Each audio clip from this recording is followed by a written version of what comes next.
লাউ চিংড়ি, লাউ শুক্তো, লাউ দিয়ে ডাল এসব তো আমরা অনেকবার খেয়েছি। আজকে একটা লাউ দিয়ে নিরামিষ রান্না তৈরি করব, যেটা হচ্ছে জমিদার বাড়ির হারিয়ে যাওয়া একটি রেসিপি, লাউ আদার আমলানি। তার জন্য কড়াইতে প্রথমে সর্ষের তেল গরম করে নেব। লাউগুলোকে এইভাবে কেটে রেখেছি, চেরা কাঁচা লঙ্কা নিয়েছি। এবার সর্ষের তেল গরম হয়ে গেলে সর্ষে, কালো সর্ষে আর শুকনো লঙ্কা ফোড়ন দেব।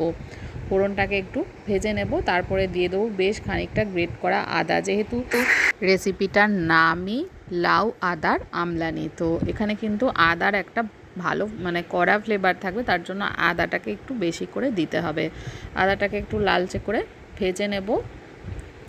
একটু হালকা লালচে কালার হলে তারপরে আমি এই কেটে রাখা লাউগুলো দিয়ে দিচ্ছি। লাউগুলো দেখুন এইভাবে টুকরো করে নিয়েছি, ডুমো ডুমো করে ছোট ছোট করে এইভাবে কেটে নিয়েছি। তার সঙ্গে কিন্তু চেরা কাঁচা লঙ্কাও 4-5টা দিয়ে দিয়েছি।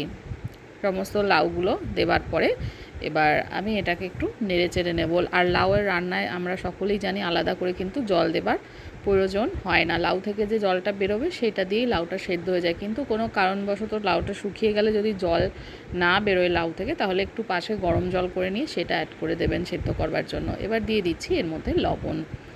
লবণটা দিয়ে একটু মিশিয়ে নিলেই দেখবেন লাউ থেকে জল বেরোনো শুরু হয়েছে। ভীষণ ইউনিক একটা রেসিপি।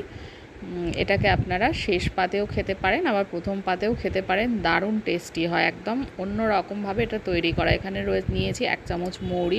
মৌরিটা হালকা ভেজে নেব গুঁড়ো করার সুবিধের জন্য।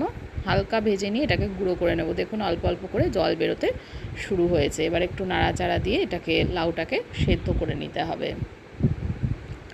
আর টেস্টটা কিন্তু একদম অন্য রকম হয়, ভীষণ সুস্বাদু একটা রান্না। এইভাবে ট্রাই করবেন এবং অবশ্যই জানাবেন কেমন লাগলো।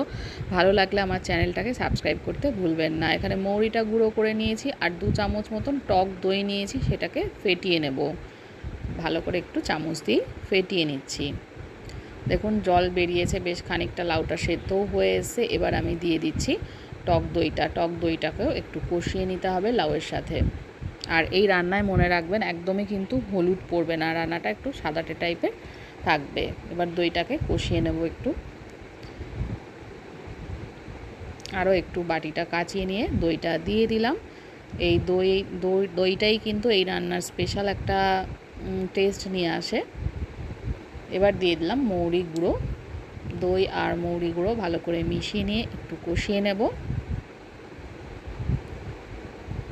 2-3 মিনিট মতন কষানো হয়ে যাওয়ার পরে আমি চিনি দিয়ে দিলাম। যেহেতু টক দই অ্যাড করেছি সেক্ষেত্রে কিন্তু চিনি অবশ্যই দিতে হবে। এবার চিনিটাকেও মিশিয়ে নিচ্ছি। এবার একদম শেষের দিকে যখন লাউ সেদ্ধ হয়ে আসবে তখন এর মধ্যে দিয়ে দেবো ধনেপাতা। একটু ভালো করে মিশিয়ে নিচ্ছি। আরও একটু জলটা একটু শুকিয়ে নিতে হবে, তবে একটু হালকা কিন্তু ঝোল ঝোল থাকবে। একদম জলটা পুরো শুকাবো না, একটু মাখা মাখা টাইপের থাকবে। এবার ভালো করে মিক্স করে নিচ্ছি। মৌরির গুঁড়ো, টক দই, আদা, সর্ষে সব মিলে কিন্তু অসাধারণ একটা ফ্লেভারে লাউ আদার আমলানি